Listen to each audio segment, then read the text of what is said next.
¿De qué me estuve ocupando más o menos los últimos 15 años? Eh, Hay libros que yo escribí sobre esto, están todos en Editorial Gediza, salieron a partir del 2011, 2014, 2018, y hay uno más saliendo el año próximo, aparte de uno pequeño a propósito de la pandemia que va a salir ahora muy prontito. ¿Qué les puedo contar en este tiempo? Todos los formados en terapia familiar se acuerdan seguramente aquella cosa tan repetida de Gregory Bateson, uno de nuestros padres fundadores y gurú del campo, ¿no? Cuando decía que todo el mundo tiene una epistemología, los que dicen o piensan que no tienen una muy mala. Esto fue interpretado de muchos modos, pero un modo prevaleciente de interpretarlo con el tiempo fue uno que a mí no me gusta demasiado, porque lo que se entendió es que Bateson estaba diciendo que no hay más ontologías, porque él ahí no dice ontología, dice cada uno tiene su epistemología, su modo de conocer, ¿no? Como dijo epistemología y no ontología, se pensó que él estaba eliminando las ontologías como fenómenos válidos.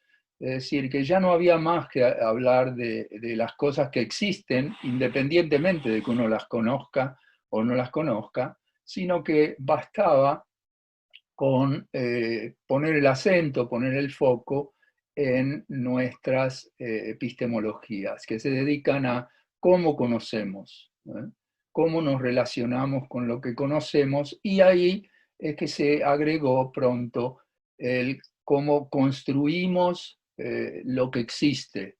Entonces, el problema es que esta interpretación era una interpretación idealista de lo que dijo Bateson, ¿no? El idealismo tradicionalmente propone que existe lo que conocemos. Y si no lo conocemos, a los efectos prácticos no existe. Están los radicales que dicen, no, realmente no existe. Están otros que dicen, sí existe, bueno, no lo sabemos porque con lo único que nosotros tenemos contacto es con aquello que conocemos. Entonces los procesos de construcción son procesos cognitivos, ¿no? Heinz von Förster, queridísimo Heinz von Förster, lamentablemente al respecto de esto lo atornilló más en esa interpretación cuando dijo que la epistemología es la causa, la ontología es la consecuencia. Es decir, le puso en contra de lo que él mismo pensaba y sentía en muchos aspectos, que lo que existe depende de lo que se conoce, ¿no? Yo en eso estoy más de acuerdo con Sartre. Sartre pensaba que cuando uno hace depender lo que existe de lo que uno conoce y de si uno lo conoce y cómo lo conoce, se está metiendo en un pantano idealista terrible al que él llamaba aparte una voluntad de ignorancia. Y decía que la voluntad de ignorancia es muy humana, ¿no? Que todos tenemos eso también, por motivos en los que él se metía muy profundamente. Entonces, diferentes posturas teóricas tienen diferentes ontologías, postulan qué es lo que existe, le dan legitimidad a ciertas cosas y no a otras, ¿no? Esto no solo en el campo de la terapia, pero también en el campo de la terapia. Y todas estas ontologías en el siglo XX se inclinaron cada vez más a hacer lo que se ha llamado ontologías eliminativistas. ¿Qué quiere decir eso? Que eliminan parte de lo que existe, que para ellos no existe. Lo que existe es un campo más restringido. Por ejemplo, las ciencias empíricas, para los que están altamente apegados a ellas, eliminan todo lo que no es el basamento de lo que están estudiando, el basamento físico, físico-químico, en el campo nuestro, después de la década del cerebro, la década de los 90, los que están en esa postura consideran que lo que realmente existe y le da fundamento a todo lo demás es aquello que pueden estudiar, por ejemplo, los neurobiólogos, neurotransmisores, etcétera, que obviamente tienen su nivel de existencia, no cabe la menor duda, ¿no? El problema es cuando se dice eso es lo que realmente existe y el fundamento de todo lo demás, ¿no? Y bueno, si estudian cosmología, eso es más fácil de sostener, pero para los que están en el tipo de trabajo que hacemos nosotros, es un poco más difícil, porque sostener eso implica una cirugía mayor que elimina una gran parte de cosas que también existen, ¿no? Cosas culturales, cosas mentales, cosas individuales, la cualidad de la experiencia cotidiana, etc. Es un tipo de reduccionismo. El otro tipo, reduccionismo por lo bajo, lo podemos llamar, ¿no? Que va a lo más fundamental. Hay otro tipo de reduccionismo que hay un filósofo muy interesante que se llama Harman, no Hartman, Harman, que él lo llama un reduccionismo por lo alto, que es el reduccionismo que hacen las corrientes culturalistas, para las cuales lo que existe es todo lo que está en un nivel social, cultural, político y en muchos casos lingüístico, entendido como es el lenguaje cuando está plenamente desarrollado ya y cuando tiene la capacidad esa fantástica, por cierto, que nos da de hablar con precisión acerca de significados que son interpretables, etcétera, etcétera. Entonces, en este caso, lo que elimina una adhesión muy apasionada a esta perspectiva es, por ejemplo, todo lo que están diciendo al mismo tiempo los científicos empíricos, pero termina coincidiendo también en eliminar en el sentido de no darle categoría de existencia, de eliminarlo en última instancia de la realidad en la que vivimos, a todos los fenómenos de la experiencia tal como la recibimos en la vida cotidiana, que es una experiencia con los colores del mundo, los sabores del mundo, todo lo que viene a través del sensorio, cosas que no vienen directamente a través de una línea sensorial, pero que son parte de la cualidad de nuestra experiencia, de la textura de nuestra experiencia, ¿no? Abrimos la puerta de nuestra consulta, vemos por primera vez a alguien y tenemos una respuesta, ¿no? Una respuesta que nunca es neutra para empezar, que ya es siempre algo que tiene un color, un sabor, ¿no? Porque los pacientes no suelen, pacientes o como quieran llamarlos ahora, ¿no? Clientes, consumidores, eso ha ido cambiando, consultantes, lo que fuere. En general, los pacientes no vienen ni como palabras descarnadas, ni como fenómenos físico-químicos a los que tenemos acceso directo. Entonces, fíjense que tanto la ciencia empírica como los desarrollos culturalistas, como los del giro lingüístico de la segunda mitad del siglo XX, que fueron tan exitosos, entran en colusión siempre, en no darle del todo legitimidad a eso que es la experiencia cotidiana con su cualidad, ¿no? Eso en la Edad Media interesaba mucho. En la Edad Media interesaba mucho Dios interesaba mucho también la experiencia con su textura, a las que se los llamaba los qualia, las cualidades de la experiencia así como la sentimos, así como nos llega, ¿no? Entonces, a mí me interesó este tema por ver cómo se estaban desarrollando las cosas en el campo de la terapia, en particular, pero no exclusivamente, en el campo de la terapia familiar. Y me interesó entonces ver que esta cirugía mayor que estaba pasando, donde se eliminaban grandes partes de la experiencia cotidiana, eran problemáticas. Eran problemáticas porque así es como aparece la realidad de nuestros pacientes y la nuestra propia. Lo de la nuestra propia es importante porque por más afiliación apasionada que uno tenga por la ciencia empírica o por el giro lingüístico, uno no suele vivir su vida de acuerdo con eso, ¿no? Eh, Como dice el filósofo italiano Agamben, Giorgio Agamben, el que habla y el que vive no son el mismo. Están relacionados también, pero no son el mismo. Uno puede decir cosas que no son aquellas por las cuales uno se rige, por cierto, en su vida cotidiana, ¿no?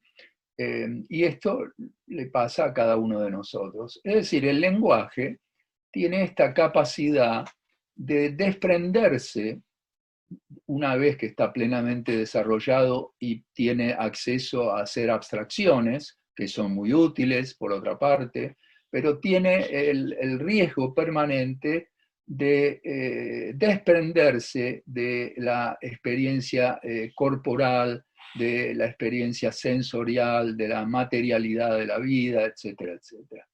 Entonces, este ha sido un poco el punto de partida de mi trabajo de los últimos 15 años, ¿no? Metiéndome en eso, lo que encontré es que algo que estaba con frecuencia eliminado en estas teorizaciones, que son las que le dan legitimidad a la práctica, porque son las que se enseñan, son las que adquieren aquellos que están empezando en el campo, ¿no? Y se transforman en lentes que, como les decía, son lentes que permiten ver y eliminan un montón de cosas que se podrían ver porque existen, pero empieza uno a incorporar como una máquina las elimina, ¿no? Entonces, las cosas que se eliminan con frecuencia son cosas que tienen que ver con singularidades. ¿Qué son singularidades? Una singularidad no es sinónimo de individualidad. Una singularidad es un fenómeno, ¿no? Que cuesta, que es difícil clasificar, que es un fenómeno ante el cual uno se queda un poco perplejo, porque es realmente nuevo en el sentido de que no entra fácilmente en aquello que ya es consabido, que lo sabemos juntos, que ya tiene una tradición de conocimiento. Entonces, la singularidad es un problema porque es una de las cosas que tendió a ser eliminado del campo. Se transformó un poco en una inclinación del campo terapéutico en campo que se dedica con pasión a la cuestión del cambio, ¿no? Pero en la práctica, cuando aparecían fenómenos singulares, situaciones singulares, como las que nos presentan con mucha frecuencia aquellos que nos consultan, eran rápidamente vistas a través de una máquina que tenemos incorporada a través de nuestro conocimiento, nuestros modelos, es transformada en aquel tipo de cosa que ya conocemos y con la que sabemos hacer algo. Esto es muy bueno para ejercer la profesión, pero muchas veces funciona, muchas veces deja una cierta insatisfacción también, ¿no? ¿En quién? ¿En nosotros solo? No, también en quienes nos consultan. Es como si el núcleo de aquello que los llevó nunca fuera tocado. Ahora, ¿cómo se tocan las singularidades? ¿Es posible tomarlas como tales? Bueno, hay una paradoja allí, ¿no? Si uno solo quiere verlas como singularidades únicas, inclasificables, se queda simplemente perplejo, no tiene nada que decir ante ellas. Si uno las reduce totalmente a aquello que uno ya conoce, las ha destruido como singularidades, ¿no? Pero bueno, ese es uno de los caminos finos, bordes que tenemos que recorrer en nuestra práctica. Para hacer las cosas todavía más complicadas, me metí a estudiar algo que uno puede llamar micropolíticas de la vida cotidiana. ¿Qué son micropolíticas?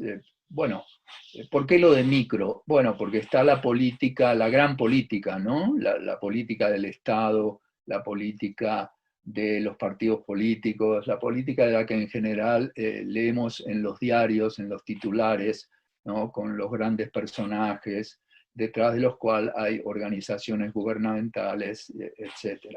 Esa es la macropolítica o política a secas, que proviene de la idea griega de la razón aplicada a la polis, a la ciudad, ¿verdad? A lo que sucede de puertas para afuera. Pero la micropolítica tiene otro origen, el origen que tiene está relacionado con otro concepto que era muy importante en la Grecia clásica, que era el concepto del oikos. El oikos era el hogar. En el hogar, de puertas para adentro, el hogar tenía también sus propias normas, sus propias normas. Eran las normas que regían entre los que vivían en el hogar. ¿Quiénes vivían en el hogar? Bueno, algunos que eran ciudadanos, otros que eran esclavos, y había un tercer componente que consideraban los griegos, que vivía en el Olimpo, eran los dioses, pero que tenían un efecto también adentro del hogar, ¿no? Es otro mundo, es el mundo del oikos, no es el mundo de la polis. La micropolítica es más una heredera de este último mundo, donde la subjetividad también importa mucho. En el siglo XX, el que se ocupó, hubo varios que se ocuparon de esto. Guattari, por ejemplo, hablaba de micropolítica. Estaba Foucault, que raramente usaba el término micropolítica, pero hablaba de otras cosas que hacen a la micropolítica. Foucault hablaba con frecuencia de dispositivos y pensaba que nosotros estamos todo el tiempo, atravesados o siendo parte o habitando dispositivos que son dispositivos de relaciones de poder y también hechos de conocimientos. Relaciones de poder que no son el poder jerárquico, piramidal, sino que son un poder horizontal. Es el poder que manejamos entre nosotros, que todos incorporamos, no por obligación, sino por, en todo caso, porque somos reclutados por ese poder para organizar la vida cotidiana, pero que trae de contrabando un montón de perspectivas sobre un montón de cosas del mundo.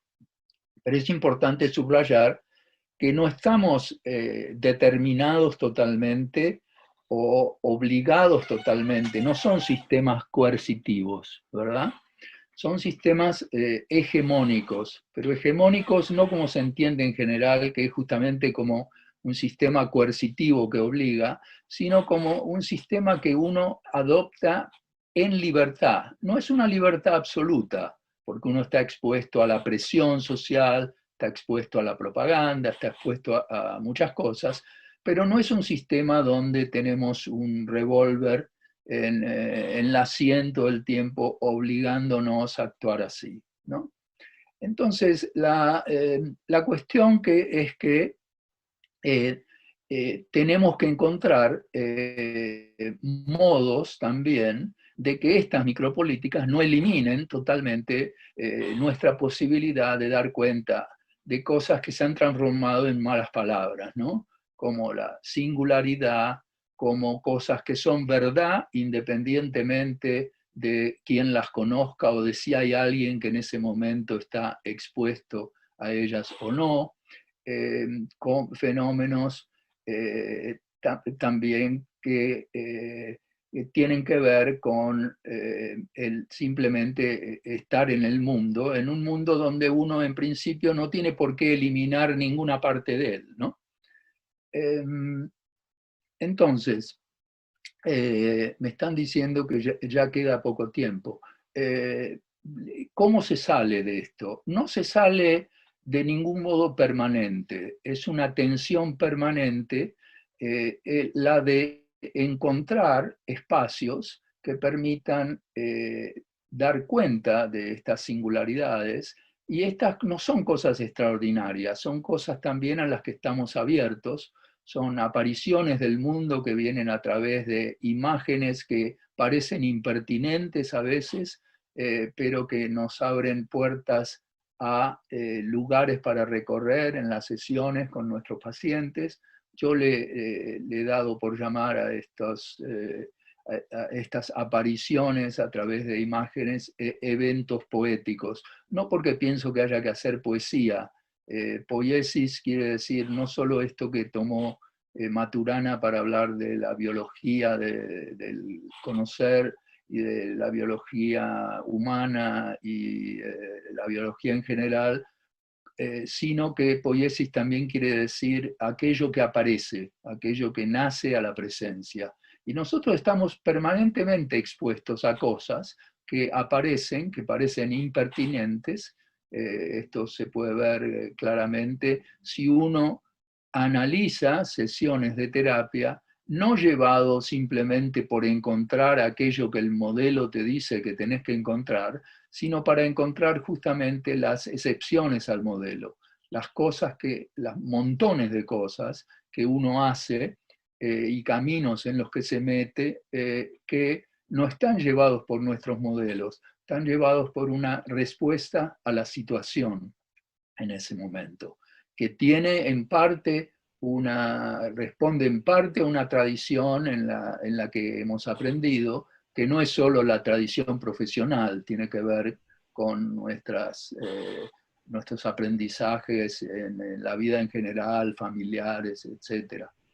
Entonces, este ha sido un poco mi trabajo, el desarrollar eso cada vez, como siempre que a uno le da una obsesión con algo, desarrollarlo cada vez con más detalle y circularlo. Es una de las cosas que existe ahora en este gran supermercado de la psicoterapia. Así que de eso se trata un poco. Obviamente a los que les suena como que puede tener algún interés, lo pueden ver con más detalle en los libros estos que les mencioné. Y creo que hay un tiempo para preguntas, ¿no? Sí, Marcelo. Hay dos preguntas de los comentarios que quiero compartir contigo. Una de ellas dice, ¿cuál es la posición que tenés sobre el hipercontrol que trae el COVID-19 en tu presentación de micropoder?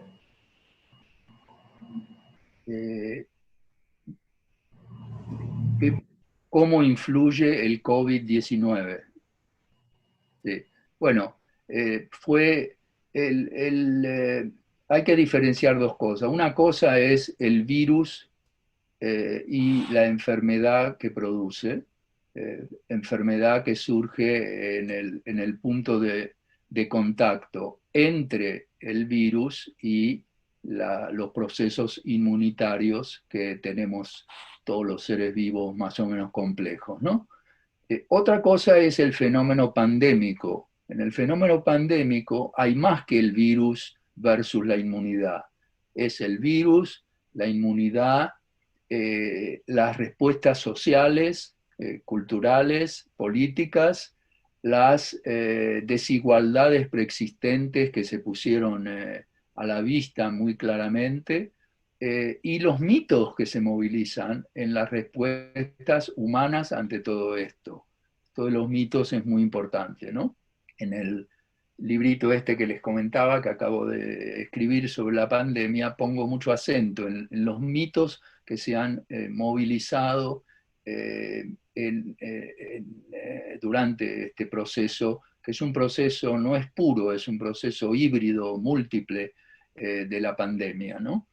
Eh, y lo que hay es que cómo juega esto en relación con la política y con la micropolítica. Bueno, el virus, no digo llega al mundo, porque en verdad los virus están en el mundo antes que nosotros, ¿no?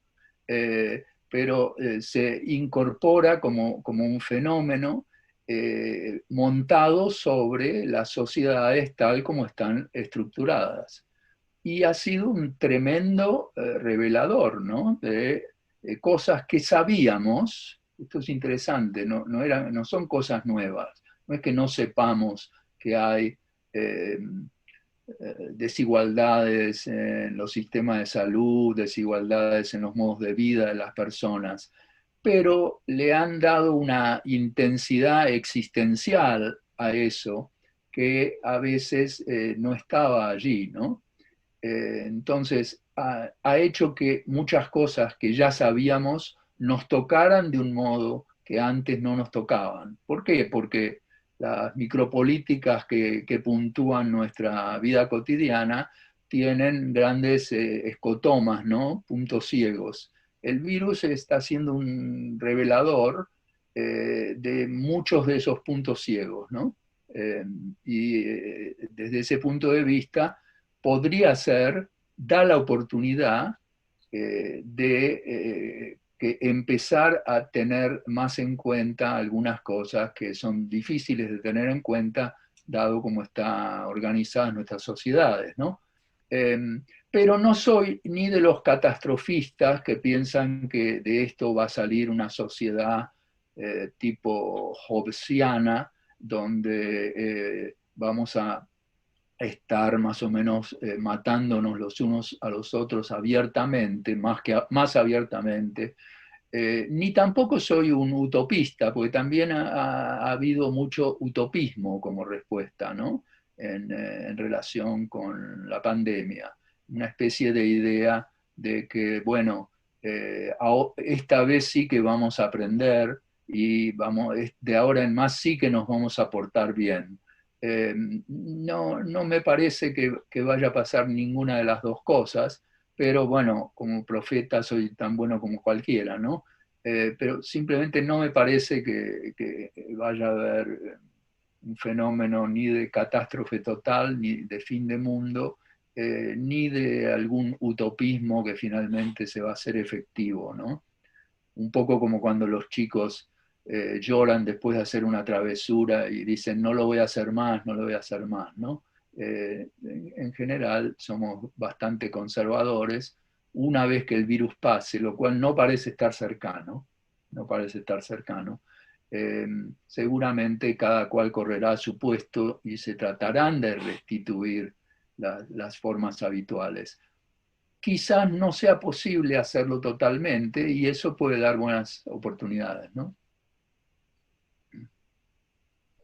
Muchísimas gracias, Marcelo. Te Gracias a ustedes. agradecemos muchísimo tu participación y Okay. disculpen a las personas que no podemos compartir las preguntas ya porque el tiempo ya ha llegado.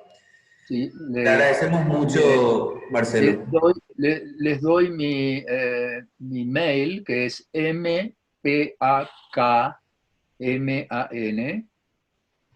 arroba gmail.com.